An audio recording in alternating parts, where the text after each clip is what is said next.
Non, non, non, Parce c'est pas toi, que, c'est pas toi, Xavier, qui va me poser la question. d'accord, ok. C'est toi, Mehdi. La question que tu m'as posée hier, Par rapport à quoi? C'était quoi par rapport au fait qu'il y avait des fois disons, des possibilités que certaines âmes s'incarnent dans le contraire. Ah, non, mais moi, mon propos, ce que j'avais dit hier, c'était que le discours de Soral et Dieudonné, c'est un discours qui est de moins écouté maintenant. Oui, ben, Ça, ça va être de moins en moins écouté. Alors, je vais vous dire, le problème de Soral et Dieudonné, c'est que c'est l'exact contraire du problème comment ça s'appelle, des Rothschild, des Soros, des Lévy, sa femme, comment ça s'appelle, Buzyn, hein, et les autres, hein, des Bill Gates et compagnie. Parce qu'en fait, Tout c'était des cela, juifs qui se sont réincarnés en. voilà, ce sont des nazis qui se sont Voilà. incarnés en juifs. Et le problème, c'est que ces gens-là mènent la barque par leur pognon du judaïsme à l'heure actuelle, et ils arrivent à influencer les kéhilotes judaïques. Bien sûr, des fois, il manque des fonds pour construire une synagogue. En une rue, machin, c'est Rothschild, c'est machin, c'est machin. Alors, bien sûr, ces gens-là, hein, ils n'agissent pas du tout comme un juif doit agir. Ils font l'exact contraire.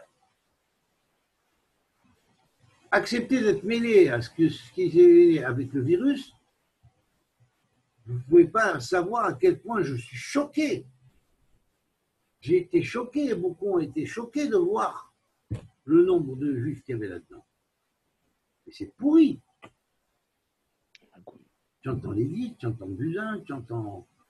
Là, bon, Macron, lui, c'est Rothschild qui l'a mis au pouvoir. Je te dis, mais attends, mais c'est quoi ça? C'est pas normal, ça. Hein? Alors, c'est quoi? Mais bien sûr, dans toutes les générations, ça a été comme ça. Alors, ces gens-là, comme on est à la fin des temps, hein, ils les font venir dans le contraire de ce qu'ils étaient pour leur faire réparer ce qu'ils ont fait quand ils étaient ce qu'ils avaient été avant. Mais le problème, c'est qu'au lieu d'avoir saisi le problème et de se reclassifier en se faisant petit, en cassant leur ego, hein, et en devenant aussi grands dans le bien qu'ils avaient été dans le mal, ils s'en font pire encore. Ils en font pire encore. Alors que tu as des bonhommes comme Dieudonné ou Soral, c'est des âmes de juifs qui se sont, à un moment donné, ils ont fait des erreurs graves, ils se sont réincarnés dans le contraire, dans des antisémites, dans des anti-juifs à mort. Mais je vais te dire, ces gens-là connaissent très bien le judaïsme. Alors je vais te dire, si tu les écoutes, sur tous les points qui critiquent et qui sont vrais, tu peux devenir le meilleur des juifs si tu le travailles. Ça sert à faire évoluer les bons juifs.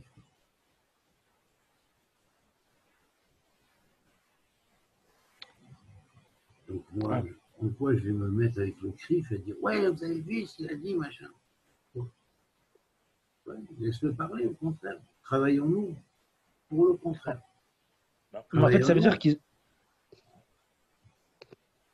Mais bien sûr. En fait, ça veut dire qu'ils ont une bonne analyse, mais ils ont une mauvaise conclusion. Dieudonné, Soral. C'est la conclusion qui est mauvaise. Voilà. Vous comprenez? Tu comprends? Vous comprenez tous?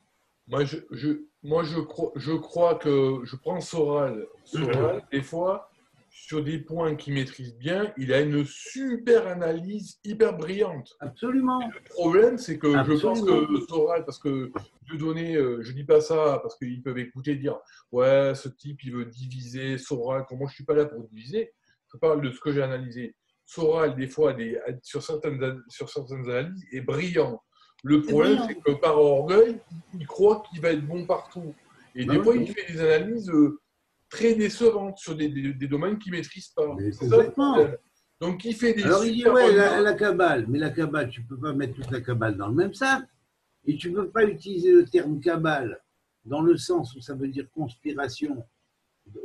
Ça voulait dire conspiration et ça a été utilisé beaucoup dans la peau du Moyen-Âge. Déjà à l'époque, faire une Kabbale contre quelqu'un, c'était faire une conspiration contre quelqu'un. Mais ça n'a rien à voir avec la Kabbale juive. De toute façon, pour Quel est le Soral, rapport? Alors lui, il va te mêler l'affaire Jésus avec ça. Alors certes, c'est vrai, il y a eu un lobby mauvais à l'époque de Jésus. Le Sanhédrin de l'époque, quoi. Il Oui, ça a merdé, quoi. exactement. Mais il y avait des bons dans le Sanhédrin de l'époque. Jean en faisait partie, Yohanan, il s'appelait. Tu comprends?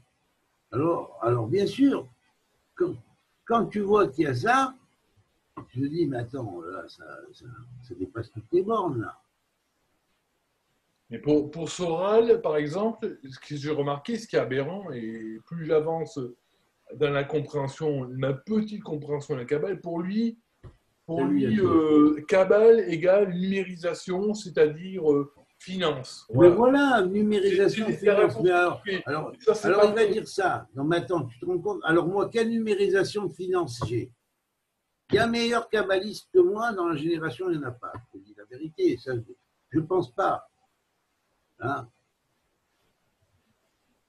Demande à Rav Shriki, demande à Rav Yoel Ben Arosh, qui sont des gens qui savent parler. Va dans les milieux où ils me connaissent bien, à Jérusalem, demandez. Ils savent qu'est-ce que je suis. Et surtout avant la conspiration qui a été faite contre moi par des gens qui s'étaient sponsorisés par l'extrême de ceux qui veulent faire leur gouvernement d'ordre mondial ici en Israël. Même maintenant ici, quand ils ont commencé à préparer leur terrain avec l'alliance française, en introduisant leurs sbires, là, qui tapinent pour des sbires plus hauts, pour plus de pognon encore. C'est tout.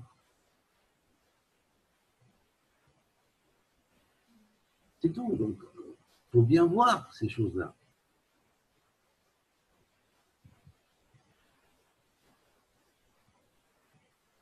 Et ce qui est grave, c'est que quand tu vois bien les choses comme ça, tu te demandes, mais comment ces nazis réincarnés en juifs peuvent influencer des communautés juives entières par le biais de rabbins qui sont achetés par eux, mis au pouvoir par eux?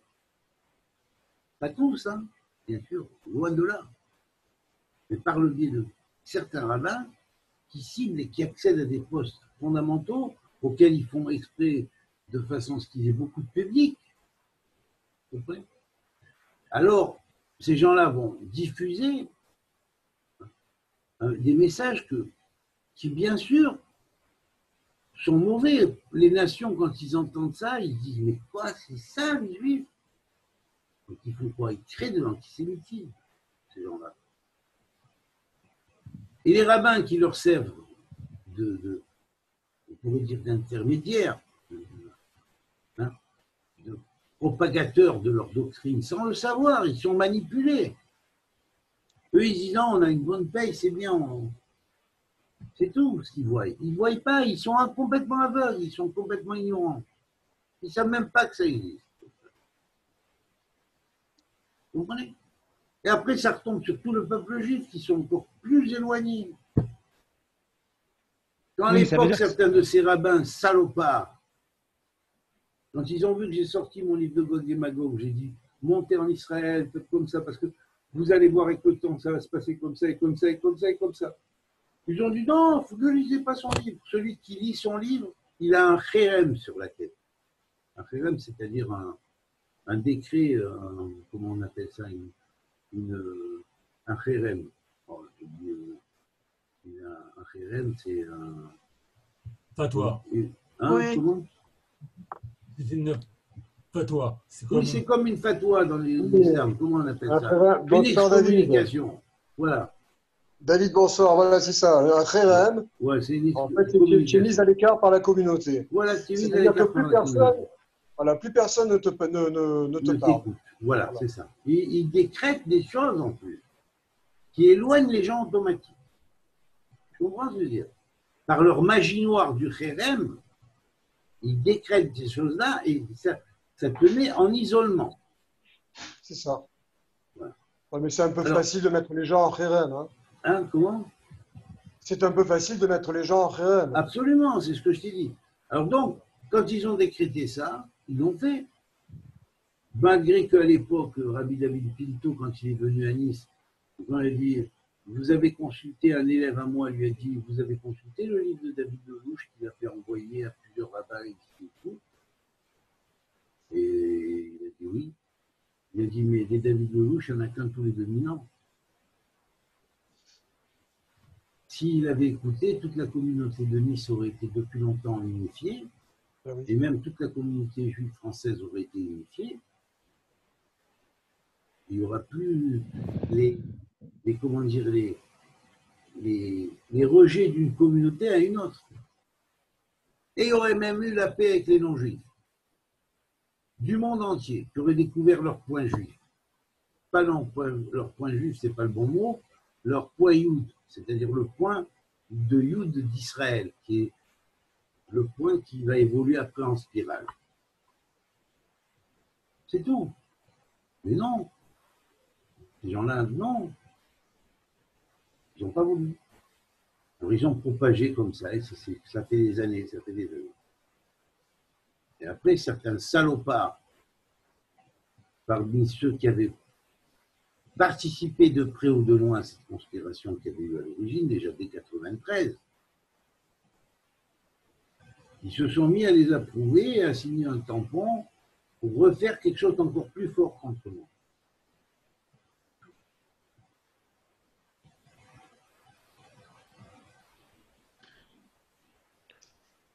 Mais ça David, veut dire moi, que je c'est. viens- Pardon. Pardon. Oui, oui Jacob. Oui, moi je viens d'arriver là parce que Ben ouais. je finis tard, mais je suis content d'être là. Ouais, c'est pas grave, Et je voulais, tu regarderas en voilà, différé après, c'est pas grave. encore une c'est-à-dire- fois, je voulais t'encourager à continuer à tout ce dévoilement Oui. que tu nous donnes. Il est très très important.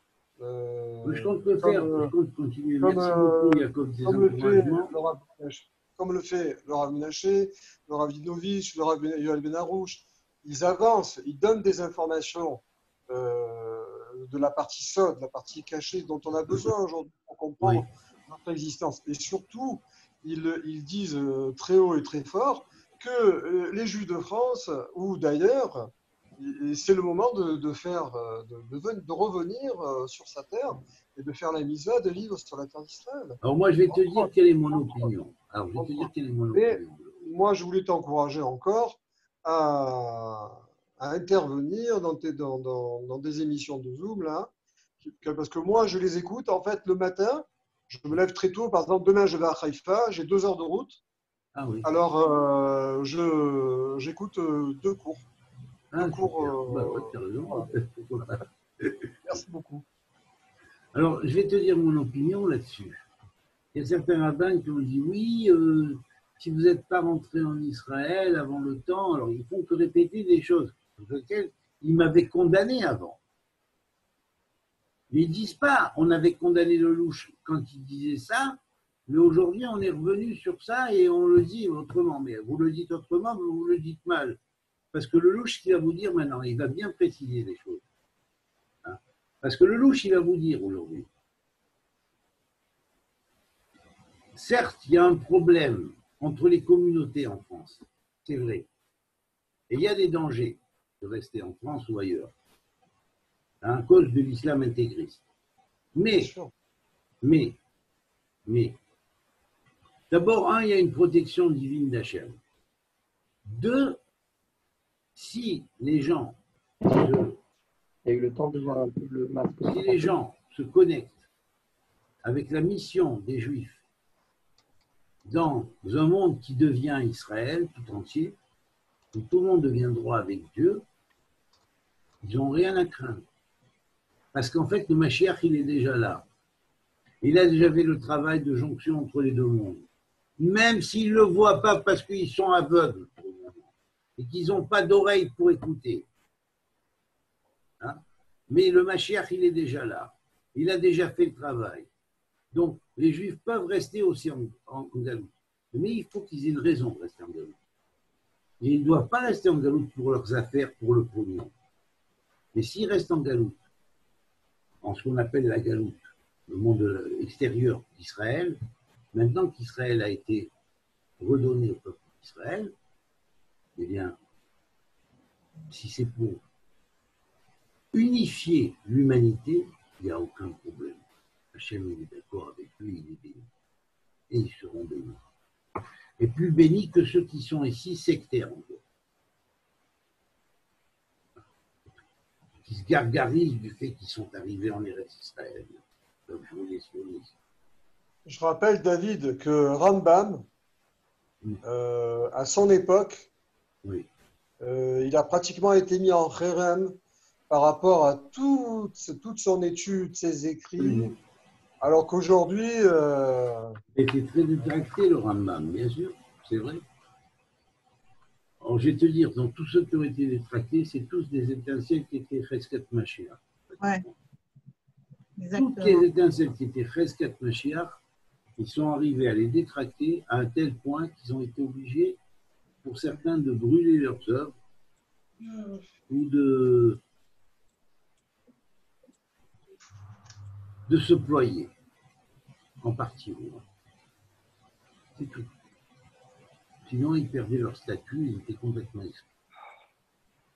Mais moi, j'ai jamais ployé devant eux. Ils ne font pas peur et je vais te dire, eux, ils doublent, ils redoublent, moi, je triple. Eux, ils quadruplent, moi, je centuple. Eux, ils centuplent, je décentuplerai, je multiplierai. Et ils verront la différence entre la Torah que j'apporte, qui est la Torah primordiale et originelle d'Israël, et la Torah de Galout limitée qu'ils ont avec même pas l'étude de la totalité de cette Torah de Galout. Parce que si à la rigueur on étudiait la totalité de l'étude de cette Torah qui reste de Galout, c'est des bribes qui restent par rapport à ce qu'il y avait avant. Ils n'ont pas. Ils n'y pensent même pas que ça existe. Alors même avec ça, il y a des textes extraordinaires, mais ils sont très peu étudiés. Et quand certains les étudient, ils les analysent au premier degré, le plus souvent. C'est tout. Alors formez-vous d'abord, c'est ce que je leur dis, moi, parce que je veux faire de tous des petits Shlomo Améler, déjà. Voilà pourquoi. Moi, je veux faire de tous les Juifs, ou de tous les Bnei Israël, des petits Shlomo Améler. Je ne dis pas Shlomo Améler, je dis de petits Shlomo Améler.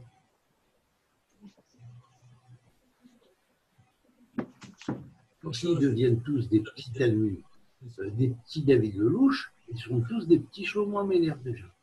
Alors moi, je pourrais passer à mon stade réel.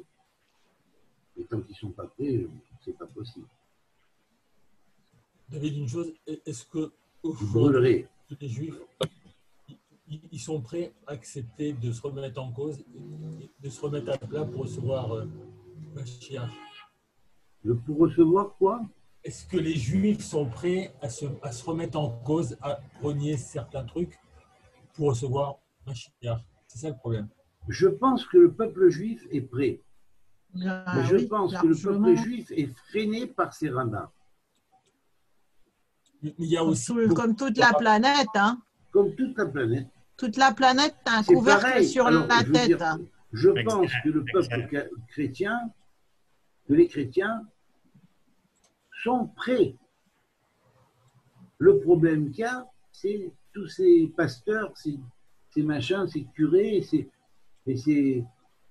séminaristes et machins qui restent endoctrinés par des comment dirais-je, par des... Toutes les institutions religieuses. Voilà, les institutions religieuses, c'est tout. Les musulmans, c'est pareil. La plupart des musulmans voudraient être en paix, tranquille. Mais le problème, c'est que on insère des gens qui sont payés par des comment dirais-je, par des puissances extérieures et qui mettent leurs mosquées en France, en Europe, un peu de partout, et qui mettent leurs imams à eux, qui vont convaincre des gens et les récupérer parce qu'ils vont user de leurs points faibles.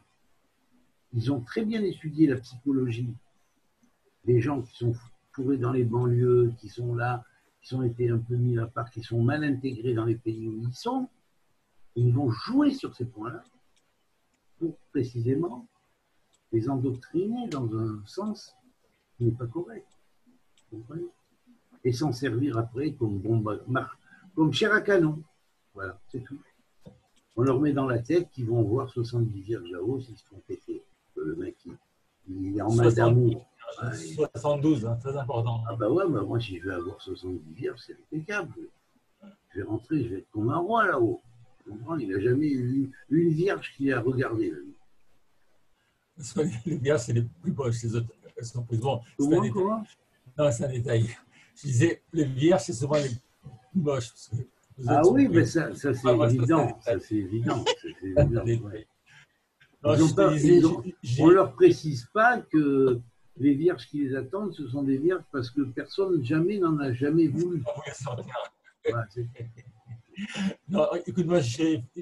Tellement elles étaient méchantes, tellement elles étaient vilaines, aussi vilaines que méchantes. Hein, et donc, elles sont restées vierges. Écoute-moi une seconde. J'ai écouté hier une conférence avec Benarouche, Harar et Ron Chaya. Oui. Benarouche et Harar top. Mais Ron Chaya, il est dans un monde à part. Il a dit que pour être sûr que Mashiach soit là, il faut qu'il construise le temple, que tous les jours viennent en Israël. Enfin, des choses qui n'existent pas. Donc, en fait, mais n'importe quoi, le temple, c'est le temple extérieur. Regarde. Il refuse, en fait. Dans l'Apocalypse, il te dit, il y a l'enceinte extérieure, va la mesurer. Donc, l'enceinte intérieure du temple. L'enceinte extérieure du temple, elle est faite pour les païens, pour les machins. Voilà. Et là, tu comprends. Il y a un temple qui se détruit, c'est l'enceinte extérieure. Le temple qui est déjà construit, avant même que l'autre ait été détruit, et qui reste, c'est l'enceinte intérieure. Cette enceinte intérieure, à un moment donné, elle se transmatérialise et elle devient l'enceinte intérieure et extérieure du troisième temple, qui ne sera jamais détruit. Mais il faut d'abord la construire en cœur. Ça, il n'en parle pas. Non, mais se bloque dans un système complètement sur ça. Complètement. Quand ils arrêteront de jouer leur rôle de rabbin, et qu'ils commenceront à parler avec leur tripes réelles, hein, en sortant de leur apparence de rabbin et de leur discours de rabbin, même le Yaakov machin, c'est pareil. Hein. Il est un peu, bon, parce qu'il est un peu à tendance cookiste, mais enfin, le moindre chose qu'il aurait mieux fait faire, c'est d'enlever son chapeau sur la tête. Ça rime à quoi? Ça rime à quoi son chapeau là? Pourquoi? Pour montrer, voilà, regardez-moi. Et je dis la halakha. D'abord, il te dit un truc et après, il te dit son contraire. Je ne veux pas faire l'analyse critique. Je vais être gentil. Moi, sinon, en tant que. Mais regardez les points de contradiction. Je les ai vus. Halakha, tu ne dois pas être esclave du Shulchan Aruch, et là-dessus, il parle comme Jésus. Il a dit pareil. Hein. Dieu a fait la loi pour l'homme, mais pas l'homme pour la loi.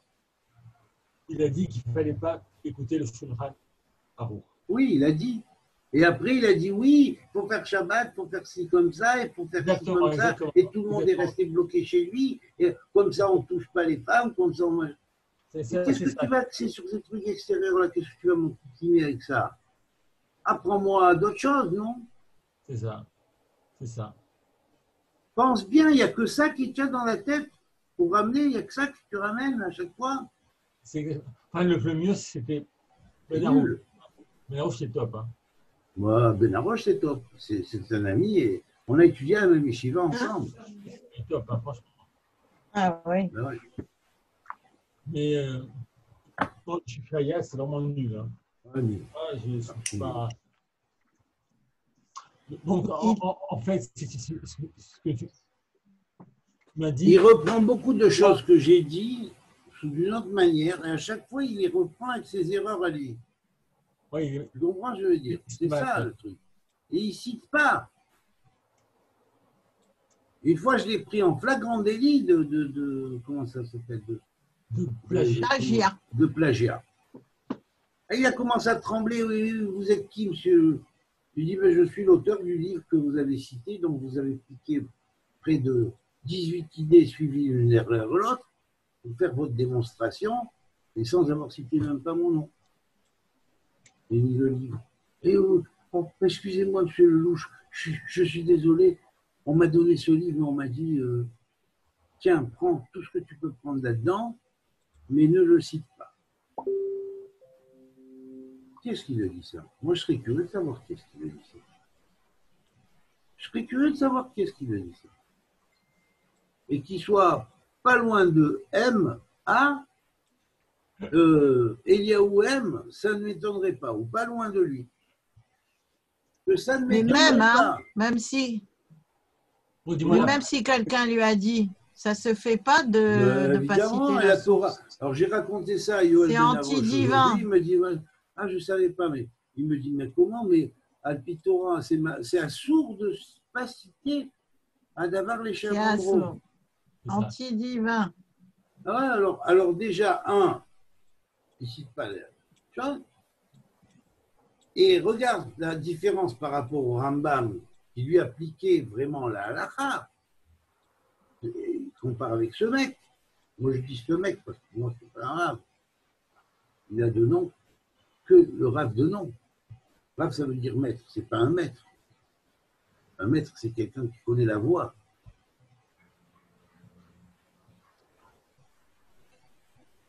Redis-moi la phrase. C'est La phrase. Non, c'est la loi qui est faite pour l'homme et non l'homme. Comment La loi, c'est ça? C'est la loi qui est faite pour l'homme et non l'homme pour la loi. Oui, absolument. Voilà. La loi est faite pour l'homme et non pas l'homme pour la loi pour l'homme. L'homme pour la loi.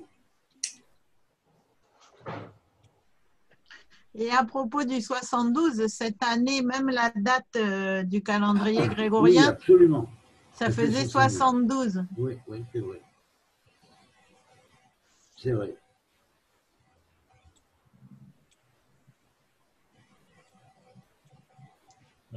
Voilà, donc ces gens-là.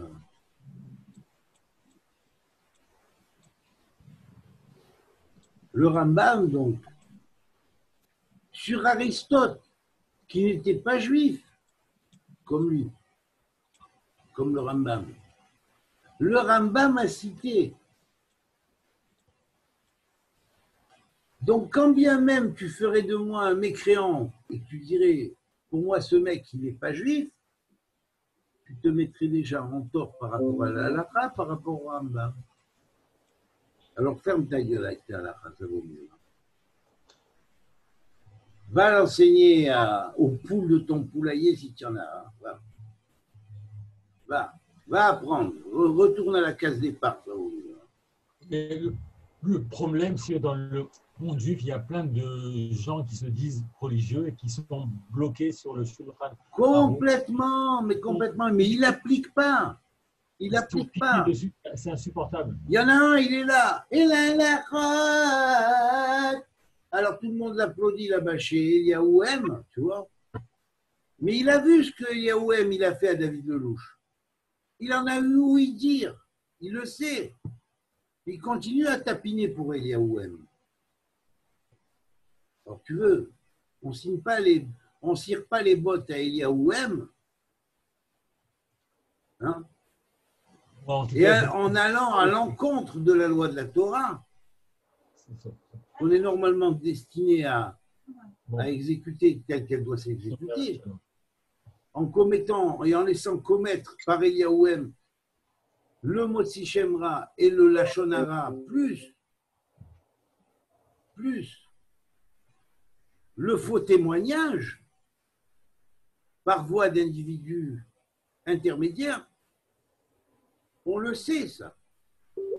On se dit, on ne voit pas, on reste neuf, on ne dit rien. Avec les autres qui sont avec lui aussi, qui sont allés là-bas pour un scandale. Ils devraient avoir honte, ces gens-là. C'est des pourritures pour moi, ce n'est pas des rabbins. Moi, En tout cas, celui-là, Eliaou M, je ne lui parle plus, je ne le vois plus, ça ne m'intéresse plus. Mais tu fais bien. Mais tu fais bien. Tu m'as fait un coup aussi, donc c'est bon. C'est bon. J'ai C'est compris. bien. J'ai compris le mec. C'est pas grave. J'en parlerai pas. C'est tout. Ouais. C'est mieux. Bon, messieurs, je vous laisse parce que j'ai ma femme qui m'attend. Elle me dit qu'il faut Et c'est manger. normal. Et ça, malheureusement, je ne peux pas faire autrement.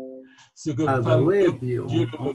on n'aimerait pas te voir demain avec les yeux au beurre noir quand même.